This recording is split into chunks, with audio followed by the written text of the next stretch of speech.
background. Hello, Chris Godinez, licensed professional counselor, also the host of We Need to Talk on every Sunday at noon. This video is for educational and informational purposes only. The views and opinions stated herein are mine and mine alone. They do not represent the ACA, the APA, or any other therapist for that matter. Boom, shakalaka, done. I'd like to thank my sponsor, BetterHelp, BetterHelp,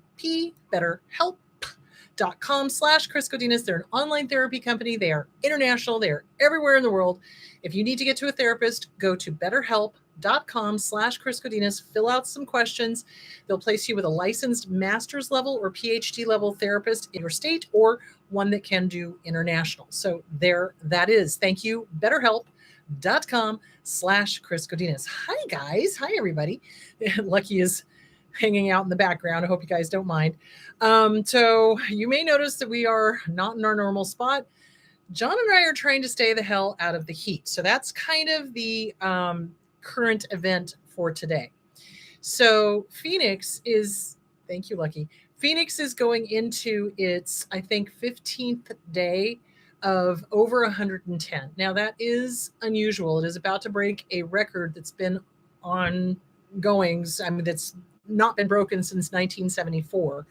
So it's supposed to be 117 today. Hi, what you doing? It's supposed to be 117 today. So this is unusual. And I am concerned because there's several things going on. I pulled up a Reuters article, but I want to talk about the irresponsibility of some of the town managers, and I use the term managers loosely. So in Gilbert, at least, they are building like crazy, and they're taking small plots of land and they are putting high rises on it, and they're putting multifamily housing there. So like apartment buildings, condominiums, et cetera, et cetera, et cetera. They've done nothing for the infrastructure, and they're doing nothing about the water situation. So Gilbert lost water during the whole Colorado River thing where they were, deciding who got what. So it's going to be dicey for Southwest communities. He's fine, hon. He's just doing his lucky thing. It's going to be dicey. Ooh, careful, buddy. Can you get up there? Do you need some help? You can do it. You've done it before. Hold on one moment. Okay, buddy. All right, come on. Ready? Okay, 1, 2. Oh my God. Oh, there you go. Okay, there we go. All right. Hi, boo-boo. And Moana's like, what are you doing? So it's going to be dicey for Southwest communities because there's no planning. They haven't planned. They're not thinking about, the water that's going to be needed for these huge, literally huge high rises and multifamily housing, et cetera, et cetera, et cetera. If you may notice, I've been gone the last few weeks. We're looking to get out, honestly, because I don't trust that the water situation is going to improve, and I don't trust that the town managers are going to manage it correctly. So anyway, that is my current event, is that, yeah, there is an issue. There is a water issue going on in the Southwest, and to ignore that is to be really stupid, putting your head in the sand and going, oh, it's going to get better. Oh, we're not going to do anything about it. It's going to get better. No, it's not. You keep shoving more and more people into a small space, and you keep getting rid of the resources. And here's the other thing I want to mention is that we sold our water rights to the Saudis. So the aquifer is getting drained. The aquifer is basically non-existent now because we've sold it to the Saudis. So I'm having a real problem with being managed, at least in the Southwest. I don't know what's going on in other parts of the country. But you can't have a sustainable, what's the word I'm looking for? A sustainable way of life if you're selling your resources to foreign countries and if you're not planning for drought or global warming or whatever. So regardless of what you think about global warming, the truth of the matter is the Colorado is drying up, period, whether it's global warming or not, and more people are coming into a desert that has no water. So far, it's been a non-soon. So we have not really had a monsoon. So Arizona gets more than half of its water during the monsoon. If we don't get a monsoon, the aquifers are not able to replenish. And that's a big problem, especially if they're gone. So anyway, we are now going on 15 days of over 110 degrees. That is not normal. I've lived there for 21 years, 22 years. Good God, 22 years. And that is not normal. We would get like a week, maybe of 110, 105, 110, but it's supposed to be 117 today in Phoenix, and it's supposed to go up from there. They're predicting 119, 120, and they close the airport, I think, at 120 because the airplanes can't get lift. So anyway, there is that. So, all right. Okay. So the question today was that people wanted me to talk about was, what does a healthy family look like? So what does a healthy family look like? What do healthy friends look like? What do healthy romantic partners look like? What is that? Because when we come from a family of origin that is dysfunctional, they put the fun in dysfunction, we don't know what healthy is. And when we start experiencing healthy, it can be frightening to us. Let's be honest about that. It can be frightening. It can be boring. It can be considered strange. It can be considered, oh my gosh. So I wanted to talk about that. So let's dive into what a healthy family is. All right. This is on Psychology Today. And this is by Katie Gillis, LCSW. And it's called 6 Characteristics of Healthy Families. So, all right. So, hold on a second. While each family is different, there are some common elements that can contribute to a healthy family environment.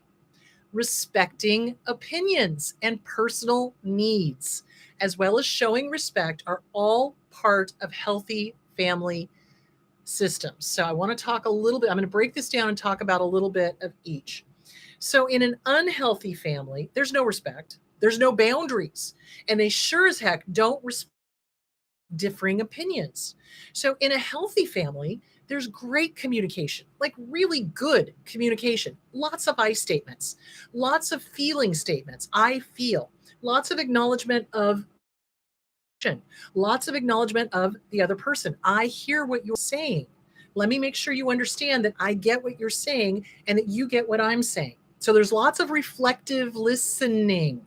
So just like in real estate, where it's location, location, location, in healthy relationships, whether it's a family, whether it's a partner, whether it's a friend, it's communication, communication, communication, and respect. So remember, love and respect are one and the same. If you respect somebody, you love them. If you love them, you respect them. So in a healthy family, there's respect. Other people's opinions are valued. The kids' opinions are valued. Let's be clear about that.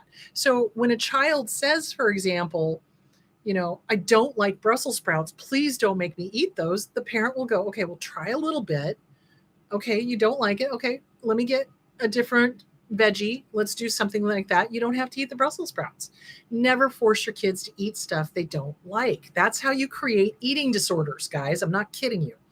And the parents, like I said, that would be like, finish your plate, you need to eat everything, and then tell them they're too fat. That's a disrespect. That's crazy. That's crazy. So there's no gaslighting in healthy families. They don't say one thing, and when you call them on it, they don't turn around and go, I never said that. What they do is they go, yeah, you're right. I did say that. Let's work it through. I know it's like foreign language to us, having come out of a dysfunctional relationship or a dysfunctional family. So in a healthy family, it's respect, it's understanding. There's lots of understanding. There's not a sense of us versus them. In a dysfunctional family, it's us versus them, turning the kids against each other, playing each other against the middle. There's lots of that. There's lots of, what's the word I'm looking for? Game playing in dysfunctional families. In healthy families, there's none of that. So for example, in a dysfunctional family, there's a lot of triangulation of communication. Well, Susie said that Billy said that you, okay, there's the triangle, right? And here's the operator. So there's none of that in healthy communications in healthy families. If somebody starts gossiping, the good parent, the smart parent, the healthy parent will shut that stuff down so fast your head will spin.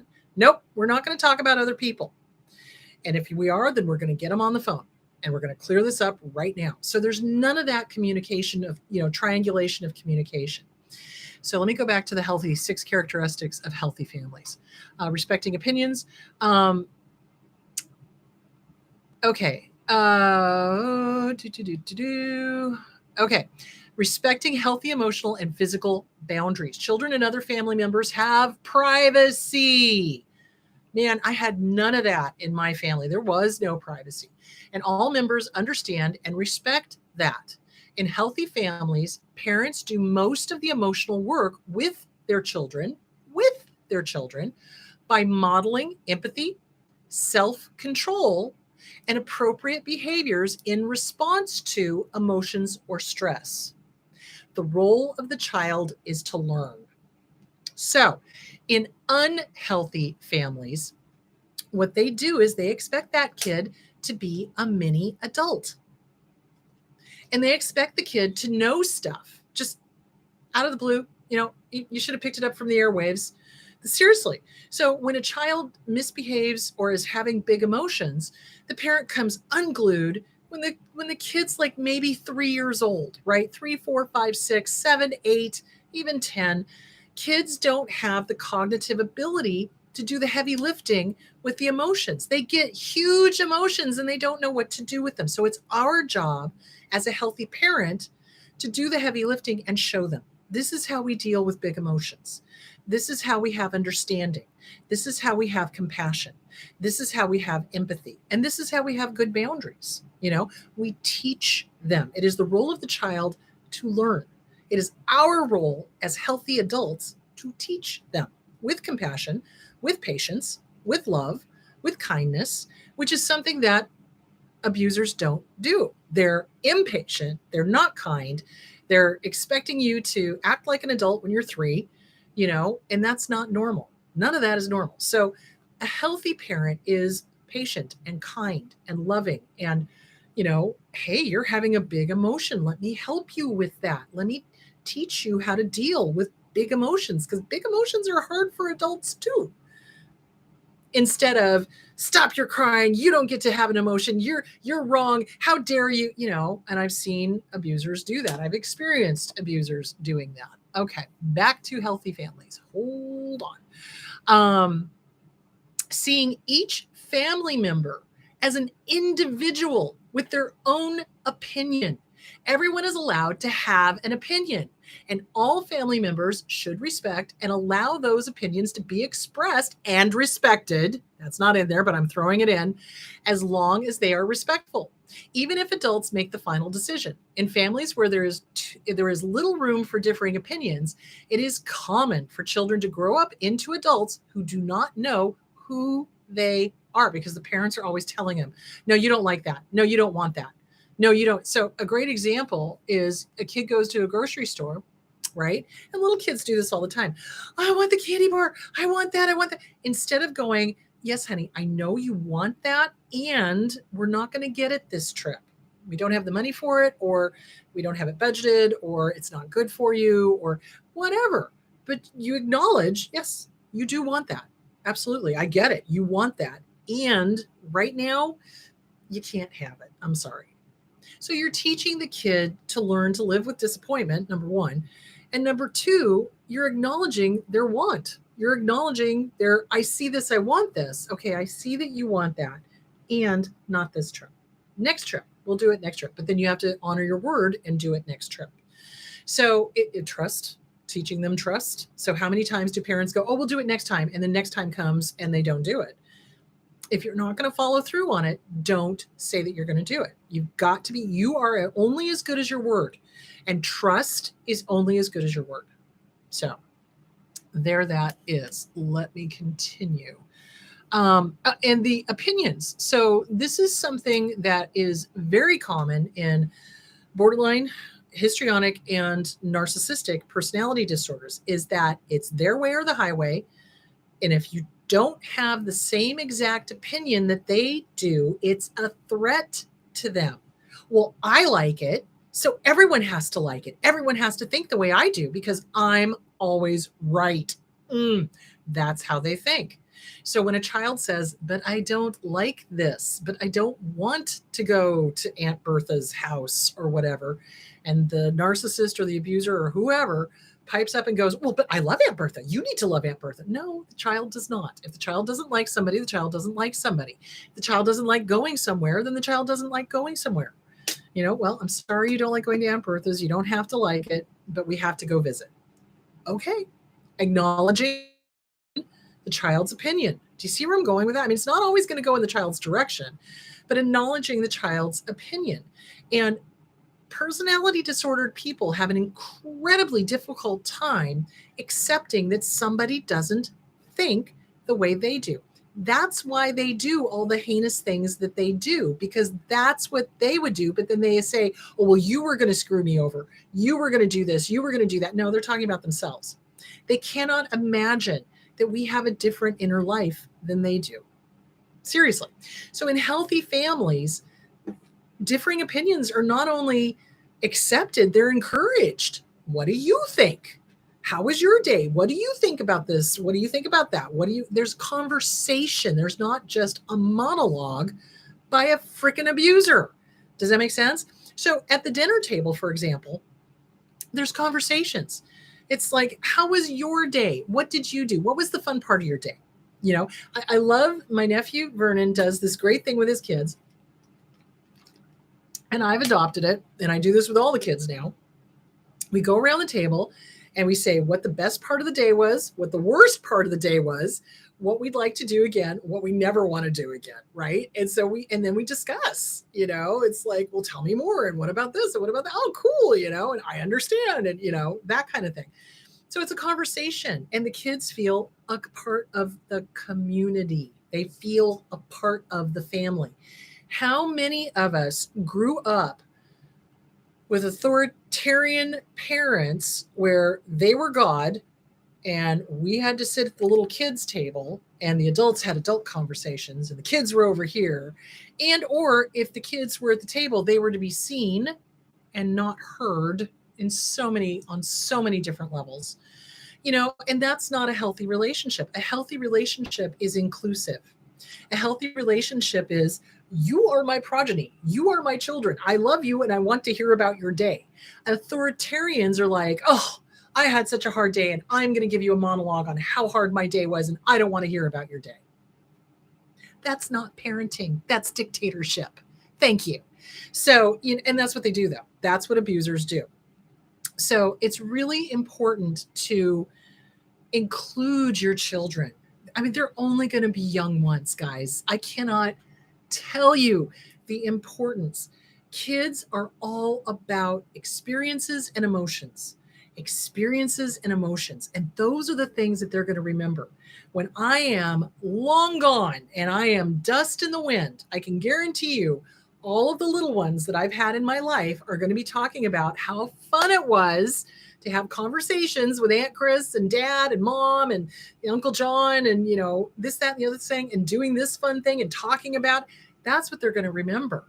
Okay. You don't want your kids, when you're gone, to be sitting there going, thank Jesus, that son of a is gone.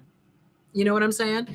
You want them to remember you fondly. And you want to give them good memories and good experiences that they can then model for their children, so that we have healthy people on this planet instead of dysfunctional, numbed out, not connected, not validating themselves, low self-esteem. Do you see where I'm going with this?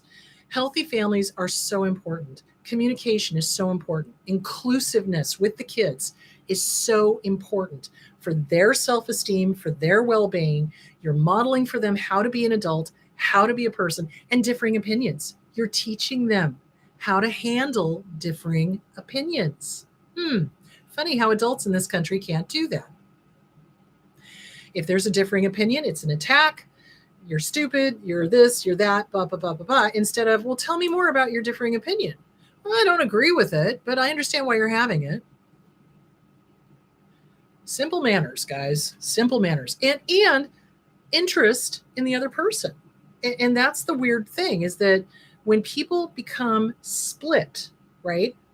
And it's their way or the highway, and they're going to be right at all costs, and they're going to say literally whatever they need to shut you up so that they don't have to think. Because remember, their behavior is about them, not about you. When they do that, it makes the other person go, ugh, I don't want anything to do with you. And it's simultaneously watching karma in play and sad to watch an abuser be accusatory and nasty and vicious and damning and how dare you have a differing opinion and this, that, and the other thing, and yet be so and not liked, and not, people don't want to be around them. At least people that are like themselves don't want to be around somebody who makes them feel like doo-doo. And then they can't understand it. Then they're like, but why don't I have any friends? Well, maybe it's because of the way you talk to people. Maybe it's the way you call names. Maybe it's the way you're abusive. Maybe it's the way, do you see where I'm going with that? But you never get through to them. This is the thing, guys. Trust me, I've been doing this for years.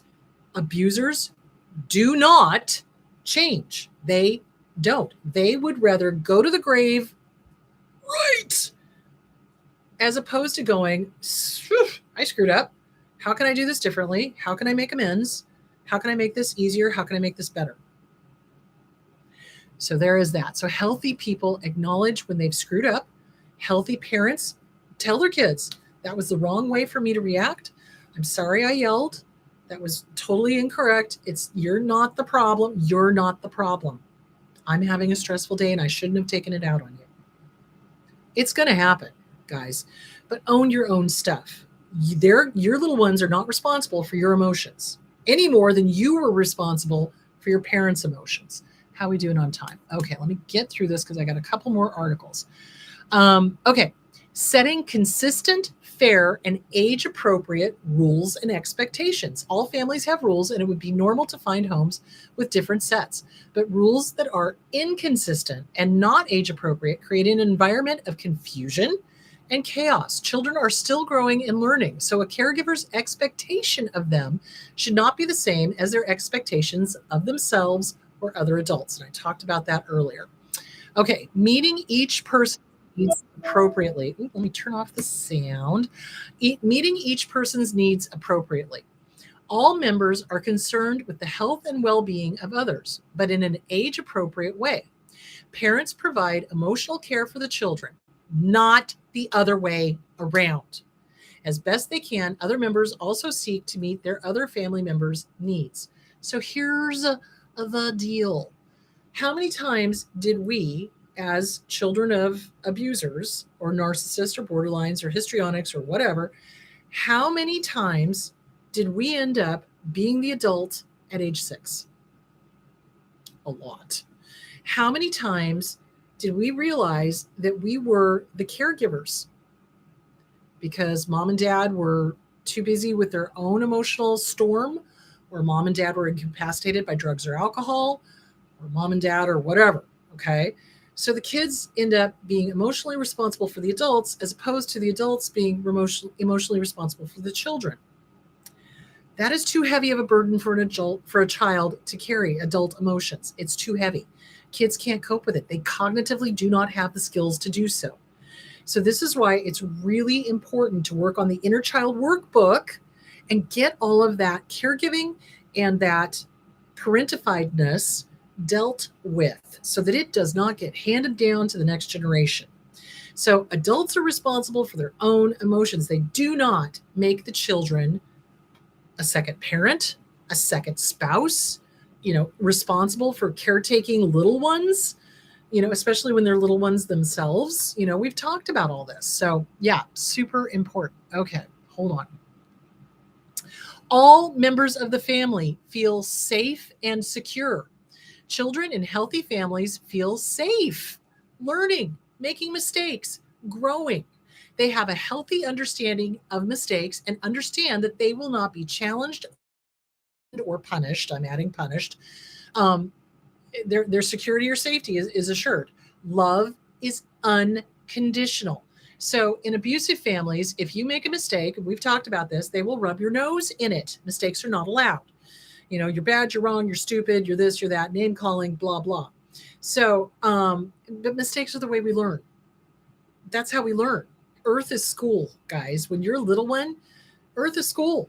Earth is how we learn. Little ones, that's how they learn. We make mistakes. How does a baby learn to walk? They toddle along, they fall on their butt, and they giggle, hopefully, and then they stand back up, and then they toddle along and figure out balance. Oh, and then they fall, and then they toddle along, and that's how they understand how their bodies work.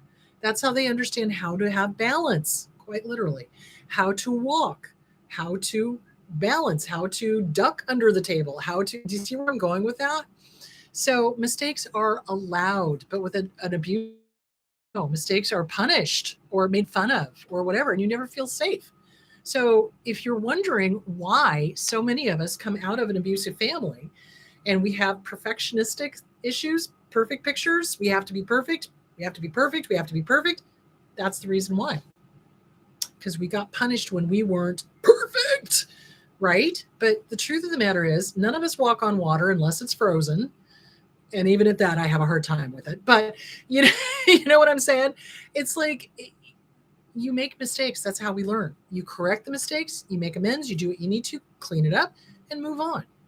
Abusers will carry grudges. Abusers will carry grudges. And even if you clean up that mistake with an abuser, I can guarantee you they'll bring it back up a year later, 20 years later, whatever. That is not how healthy, normal families function. They don't go, oh, remember the time you did that? They never do that. They never do that. So there is that. Hold on. All right.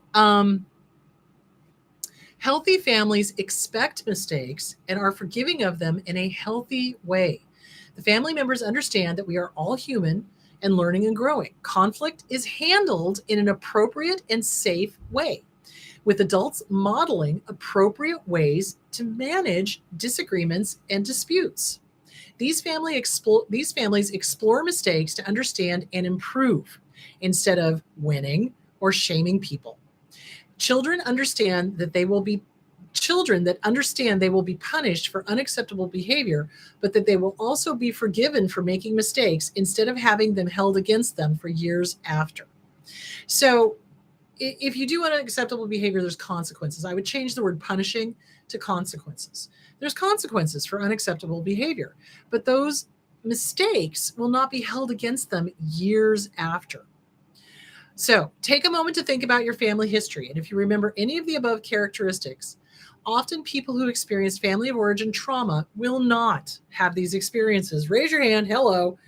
Yeah, didn't have any of those good experiences. The list can just give you an idea of what to look for in a healthy familial relationship. So that's a great article on Psychology Today. 6 characteristics of healthy families. Okay, I wanted to go into, is your friendship healthy? So healthy families, healthy friendships, healthy relationships. In a healthy friendship, you want to share. And it's not a means to an end. So with narcissists, the only time they want to share is if they are upset, they are angry, and they want to be the center of attention.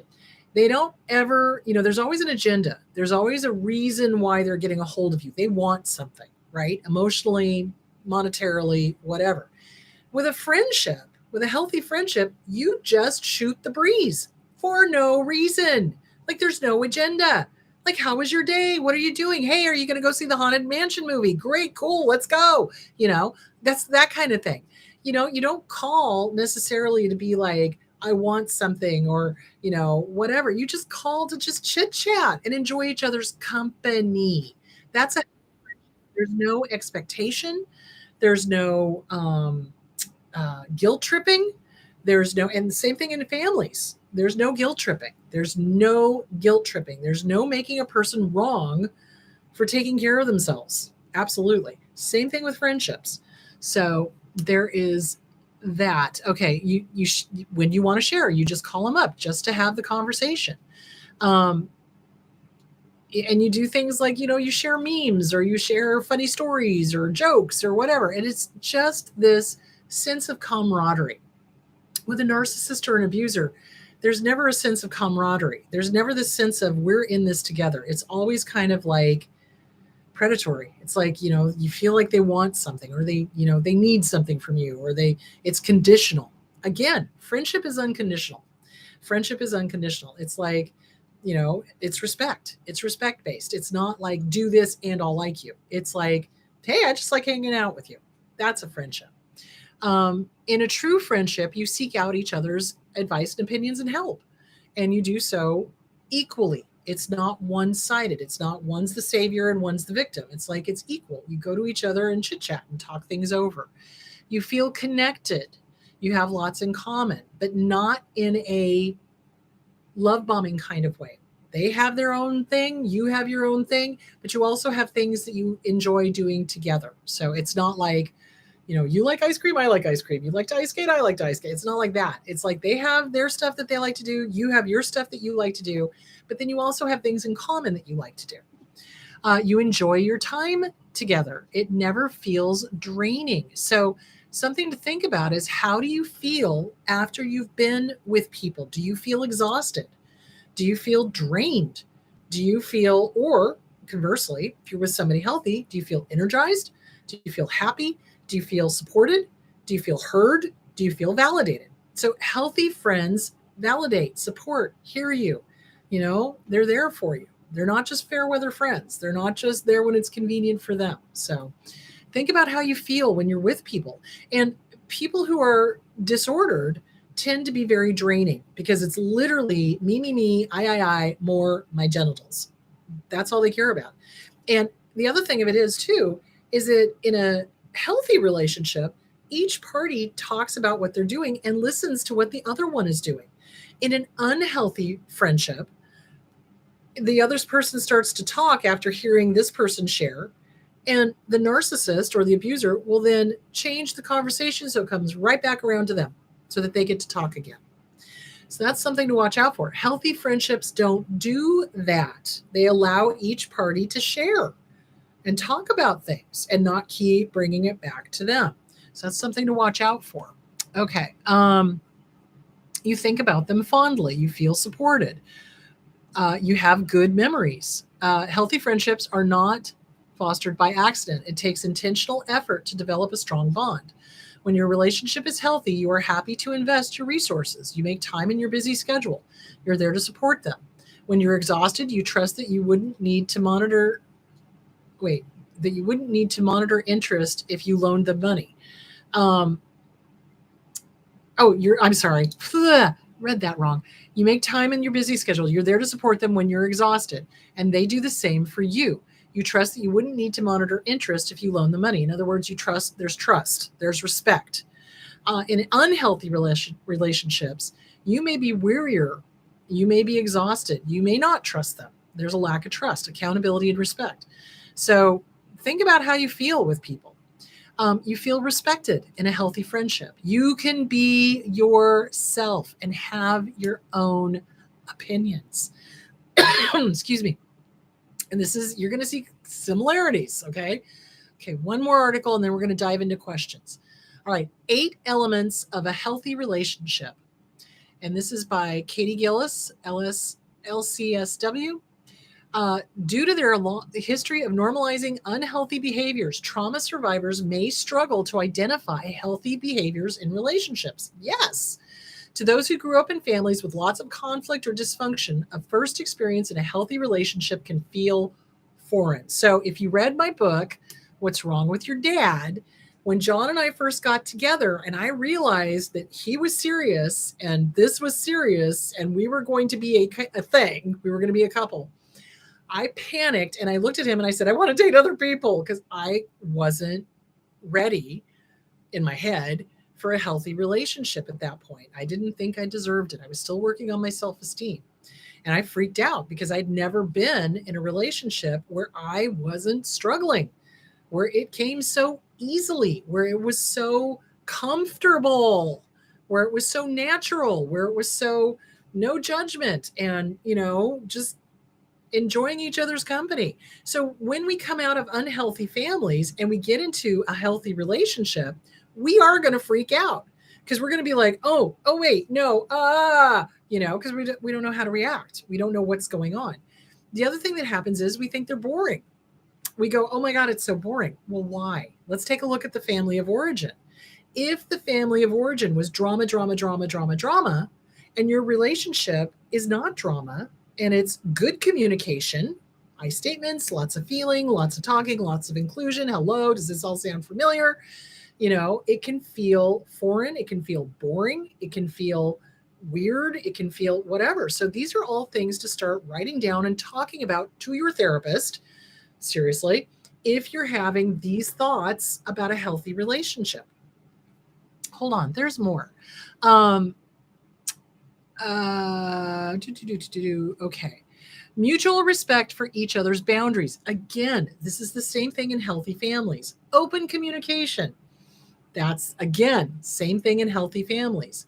It can feel boring at times, especially to those of us who grew up in chaotic or dysfunctional families. To someone with anxious attachment, boring can signal distress in the brain. When we grow up in environments in which there's a lot of fighting, tension, and strained relationships, we learn that this is how we can expect people to engage with each other, which is not true. It can become normal to get used to the high that comes from the honeymoon period after an argument. And then it becomes a cycle. In healthy relationships, people get their needs met without the cycle of conflict, which can feel boring at first, but boring is healthy. It's secure. Something to think about. Children who grow up in chaotic and dysfunctional environments know that the boring times were few and far between, and that's very true. They were usually followed or preceded by a chaotic or traumatic event. Much as we associate anxiety with the calm before the storm, these children become adults who are uncomfortable when things are calm. They're waiting for the shoe to drop. They're waiting for the trauma, because that's what happened to us when we were growing up. Healthy relationships know how to fight, and I like to frame that as disagreeing as opposed to fighting. Rather, they work together to problem solve effectively. They confront conflict head on, but in an assertive and respectful way. In families in which caregivers do not model healthy communication, children learn quickly that conflict is uncomfortable, even scary, due to the way in which it was handled. When conflict is handled as a punishment, either through aggression or passive aggression, children learn that it is something to be avoided or even fear. Healthy couples argue sometimes. Absolutely. Disagreements happen. Yep, you bet. And this is okay. Sometimes they argue about big things and sometimes about small things, such as who misplaced the butter. All of this is normal. The real test is whether you can turn to each other afterwards and say, oh my gosh, I am so sorry. That is silly. So a great example of that is John and I stayed in Tillamook, to get out of the heat. We stayed at an Airbnb. Unbeknownst to both of us, it had a compost toilet. Oh, dear God, don't ever use a compost toilet. They're awful. They're disgusting. So, and I got really angry about that. And as soon as I had my little hissy fit and got over it, I said, I am so sorry for acting like a biatch. So let me explain where that came from. I'll give you 3 guesses where it came from. Family of origin. So, dear old dad, because he made us use outhouses and compost toilets, and yeah, disgusting. So, when it was unnecessary. So, self-esteem issues with my dad, and he foisted them upon us. So anyway, that was interesting. And that was just an opportunity for me to go, let me own this. Let me apologize for just spewing, because I was really triggered at that point and having a trauma response, obviously. So, and let me work on this. And what do I need to make amends? How do I fix this? I am really sorry. I'm sorry I yelled, and then we talked it out. And that's what healthy couples do. That's what healthy people do. So there that is. Okay. Both parties contribute equal effort. So in a healthy relationship, it is equal. It's not one doing all the emotional lifting and the other one doing no emotional lifting. And I don't mean equal effort like, the housework is split equally, blah, blah, blah. I'm talking emotions, guys. Emotions. Because narcissists don't know how to deal with emotions. So usually in a narcissistic abusive relationship, the partner who's healthier is the one lifting literally all the emotions. The narcissist is just sailing through life like the Queen Mary going through the Curacao and just causing damage everywhere, and no emotion, no connection, no intimacy, no nothing. In a healthy relationship, both parties are doing their own emotional lifting, and there's intimacy, and there's conversation, and there's disagreements, and there's coming together and turning towards each other as opposed to away from each other. There's none of this us versus them stuff. It's we are literally a partnership. So that is something to think about. Okay, hold on. You feel understood in your relationship. Each party really hears the other and lets the other one know that they hear them, that they get them, that this is their person, and not in a love bombing way. It's like in other things that are not romantic. They get you. They get it, you know? Trust and security. Each partner feels that their partnership is secure. There is a lot of growth in couples who have this security because they know they're safe, and they know they are allowed to grow and change and explore, and just like with a good parent with a kid. Hello. Intimacy through shared interests and passion. So yes, each party has separate things that they do, but they also come together and do things. And it's not like the narcissistic, taking over a passion, that kind of thing. So, okay. So basically, to recap, healthy families, healthy friendships, healthy romantic partners, respect, emotional maturity. They are responsible for them. You are responsible for you. Each person does their own heavy lifting with the emotions. With parents, they are authoritative, not authoritarian. There is inclusivity. The children are respected. Do you hear the word respect over and over and over again? The children are heard. There's good communication. There's talking to each other, not at each other. There's an acceptance that mistakes are going to be happening. Absolutely. Mistakes are going to happen. Forgiveness for that, as long as the person learns from it and changes the behavior. But with a narcissist, they'll do I made a mistake, and then you forgive them, and then they make the mistake again and you forgive them. That's different, because that's not really, they're not changing. They're not getting it. They're not learning. They're not growing. So in a healthy family, it's communication, it's love, it's respect, it's unconditional. In a healthy friendship, there's shared mutual respect. There's boundaries. There's enjoying things together, enjoying each other's company, not conditional. You just hang out with the person because you enjoy them. In romantic partnership, again, respect.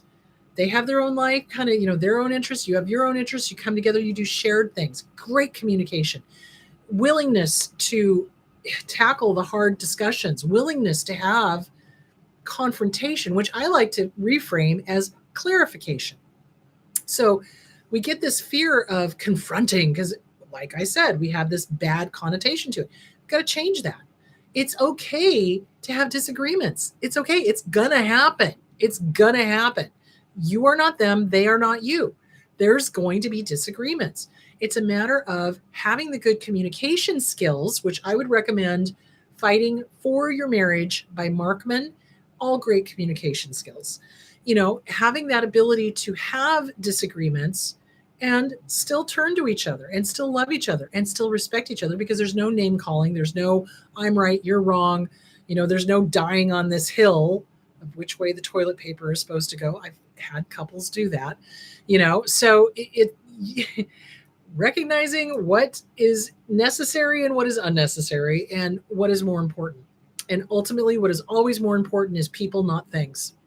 People, not things. So there that is. Okay, let's dive into the questions, shall we?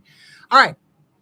Do parents in dysfunctional families know they're dysfunctional? Yes, absolutely. Just like the narcissist knows there's something wrong with them and they don't want to go to therapy, do they know they're dysfunctional? Yes. So here's the deal. My dad, crazy. I mean, cuckoo for Cocoa Puffs, dear God. So, full goose bozo. Gone. Okay. He refused therapy. Every single child, as they came of age, asked him to go to therapy, and he absolutely refused. And if you read my book, What's Wrong with Your Dad, available on Amazon, I know, shameless plug, but If you read that book, I talk about that. And I talk about how he knew that something was abnormal. My mom knew something was abnormal, but they were so in denial and so ego invested, especially my dad, that, they wouldn't go get help. They wouldn't change. They wouldn't, my mom came up with 100,000 million reasons why she wouldn't leave him. Not that she couldn't, but that she wouldn't, So yeah, do they know they're dysfunctional? Yeah, absolutely. But they lie to themselves and say, oh, every family does this. My mom did that one. That was her thing. Every family does this. Every family has their problems. Well, yeah, every family has their peccadillos, some a hell of a lot more than others. Hello, so do you see where I'm going with that? So they live in denial. They can't be wrong. They know there's something wrong. They do. They know there's something wrong with them, but they're unwilling to address it or acknowledge it. And if they do have those little teeny tiny moments where maybe they come up for air and, oh gosh, maybe I need to do something, poof, then they go back down and they're gone. So, yep. I hope that answered that question. My narc mom always pretended to be normal to others. My dad did that. But she was copying normal. My dad did that from what she saw on TV, and it looked fake. Yeah, they do that. Absolutely, 110%. They don't have emotions, guys. I'm not kidding you. When you're dealing with a dark triad, a psychopath, so antisocial, narcissistic, control freak, they mimic normal human emotions. You can watch them. They have the shark eyes. They've got the predator thing going on. They're looking through you. Or when they look at you, they're trying to figure out what they can say or what they can do or how to have this emotion. I've talked about this multiple times. When somebody who's truly psychopathic is expressing an emotion, it never reaches their eyes. Look at their eyes. It never reaches their eyes. So in multiple cases, court cases, I love to watch those, was it Signs of a Psychopath? There was one where the prosecutor totally got the guy because he was sniffling and, making all the, sad noises. And I'm crying. No tears. No tears. Couldn't manufacture tears. Now, some of them can manufacture tears, but it never reaches their eyes. Eyes are literally the mirrors to the soul. And you can see emotions in people's eyes. Real psychopaths have a really hard time manufacturing that. And it does come off as fake because they're not feeling it. They do not process emotions the way we do. They do not. They can feel sorry for themselves. They're sad that they got caught, but they cannot put themselves into somebody else's shoes and go, wow, what that must feel like. Holy cow. It's not there. There's no there. I keep saying that. There's no there. So that makes perfect sense. Yeah, absolutely. Okay, question.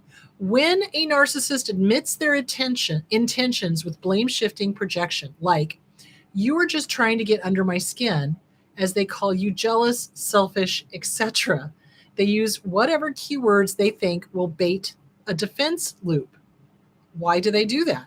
Well, you just answered your own question. It's a defense loop. It's a distraction. It's to get you on the ropes explaining yourself. That's what they want. So they will totally, when they say you're selfish, you're this, you're that, you guns is what I call them. The second somebody whips out the you're this, you're that, they're talking about themselves, 110%. So they're doing that so that you get triggered, so that you feel like a child, so that you're starting to over-explain yourself. Now you're on the ropes, and now the original issue is lost, and you're lost in this rabbit hole, this circular logic conversation of trying to defend yourself. That's exactly why they do that. And you've got to watch how a narcissist talk. They will tell you point blank what they are going to do to you. So a lot of times in romantic relationships, what I'll hear a narcissist say to their partner is, you shouldn't love me, I'll only hurt you. And of course, the partner, thinking they're dealing with somebody who is sane or normal, right, will be like, oh, that's not true. You wouldn't hurt a fly. Because healthy, normal people wouldn't do that. But the narcissist knows that's what they're going to do. They do. They warn us. They absolutely do. They tell us point blank what they're going to do. You betcha. So yeah, and what you're talking about is somebody who is distracting. They're getting you off the real topic, and now you're on the ropes, defending yourself, and not about whatever the topic was, if that makes any sort of sense. Um, when things get hard, why does the partner detach? They go into their phone or whatever escape from reality. For example, waiting for an ultrasound for a dog. I am present for the dog. He is on his phone. Okay, so I don't know the situation with your partner. I don't know if they're narcissistic or if they're abusive or whatever. But when somebody detaches, that generally means they're having a hard time dealing with whatever the situation is. So when somebody goes into their phone and would rather look at their phone rather than be with the sentient being that is going through an ultrasound, that says to me it's uncomfortable for them and they don't want to deal with it. So I don't know what the situation is. I don't know, but that's generally when people are more attached to their phone, they're uncomfortable. They're distracting themselves. So yeah, that's what it is. It's a distraction. It's so that they don't have to deal with the present moment. So when we're in our phones, we're not in the present moment. We're in a virtual reality. We're not in this moment. We're in a phone. We're in an app. We're in a game. We're in a whatever. We're not in the uncomfortable present moment. So this is why I strongly recommend that families and couples and friends, even when you get together, you put your phones away, put them in a basket so you can't get them, turn them off, put them on silent, whatever, so that you're not tempted to grab the phone and be here as opposed to here. So yeah, really important. So it's a way of distracting. It's a way of not being in the present moment. Why does my narcissistic family member seem like they get worse with age? Because they do. So let's talk about a collapsed narcissist. So as narcissists age, their ability to manipulate, control, harm, hurt, etc., starts diminishing. Okay. So they're older. They're no longer attractive, maybe. They're not handsome or young or whatever, or beautiful or whatever it was that they used to lure new supply in. Or maybe they've lost their money. They don't have the amount of money anymore. They don't have the power. They don't have the status. They don't have the, people aren't looking up to them and worshiping them and this, that, and the other thing. As a narcissist starts to collapse, they get worse, not better. It's not, they are never, listen to me now, believe me later, they are never going to have a V8 moment. They're never going to smack themselves in the head and go, oh my God, I've been an ass. I need to change. No, that's never going to happen. And if they do, here's what generally the way it goes down. Their partner leaves them. They're out of supply. They go, oh my God, I need therapy. I need to change. It's me, right? Because the partner has told them that, right? So they'll go to therapy long enough to either hook the partner back or they'll go to therapy for 3 times and then stop because now it's getting real. And the therapist is going, yeah, it is you. Yeah, you are the problem. Yeah, we need to work on this. Do you see where I'm going with that? So they do get worse with age. They don't ever admit that they're wrong. They don't ever change. They don't ever grow. They don't ever become better. They don't. They don't want to. Their ego is 110% in control. There is no there. There is no ability to go, I am mortal. I am going to die. This will end.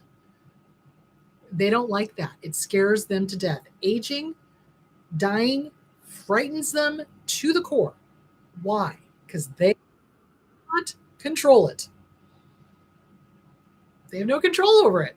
None. Zip, zero, zilch. And it pisses them right the hell off. So yeah, they do get worse with age. And people are less willing to put up with their stuff. That's why you see nursing homes filled with geriatric narcissists that are just a-holes snapping their fingers at the staff, and then they can't understand why the staff doesn't like them. You bet. All right. Oh dear. The family is fighting over the inheritance. The siblings are threatening to sue each other. What should I do? Stay the hell out of it. They're going to sue. They're going to do whatever. Have a good lawyer. I mean, honestly, if a well-written will, okay, in a healthy family, let's be clear, in a healthy family, there is no infighting over inheritance because the adult children recognize that that's not their money and that mom and dad can disperse it however they see fit in a healthy family.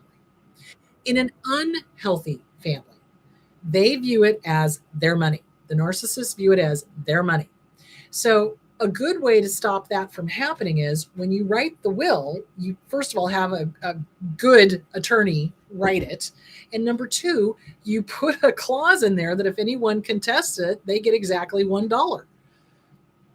That's what my mom did. I thought that was brilliant because that shut some people up. So that was good. So, yeah, if it's a substantial amount of money, talk to an attorney. That's really more of an attorney's situation than a psychological. If it's not a substantial amount of money and you could live without it, stay the hell out. I don't think it's worth it. I really don't think there's, unless we're talking millions, I don't think there's money enough to have to put up with their stuff. And when they start suing, that costs money. You know, it costs $5,000 to retain an attorney. It's ridiculous. And the suits and the countersuits and the this and the that, and, you know, so if it's worth fighting for, great, get an attorney, do what you need to do. But you're going to have to spend money in order to get the inheritance. Does that make sense? So if it's not worth it, if it's less than $5,000 that you would be spending to get an attorney, then let it go. Let it go. Good luck. Let them be happy with that. Good luck with that. Hope you're happy. They're never going to be happy. If they're fighting over an inheritance and they're willing to blow up whatever family relationships, what did I say earlier? People, not things, are what is important. People, not things. So there that is. All right. Is there any other questions? No, that is it. All right, my loves. Let me see what we are talking about next week. Hold on half a tick while I pull that up. So basically, healthy relationships are all communication and respect. That's really, no matter what they are, it's communication and respect. So remember that. Okay. Now, next week, to kind of dovetail with this, we're going to talk about bad behaviors in parenting. We're going to talk about what not to do and how to mitigate that if you find yourself having had done that. So I want you guys to be super gentle with yourselves. When we are raised by abusers, we have a tendency, our go-to is we have a tendency to repeat behaviors or repeat patterns. So it's a matter of recognizing the pattern and forgiving yourself. So we're going to talk about bad parenting behaviors, how to pick up the fleas and squish them, and what to replace them with. So good parenting. We're going to be talking about good parenting versus bad parenting, you know, authoritative versus authoritarian, and all of that good stuff. So talk to you guys next week. You guys go have a great week, and I will see you later. I'll see you on Wednesday. I'm going to answer questions. All right. Talk to you later. Bye.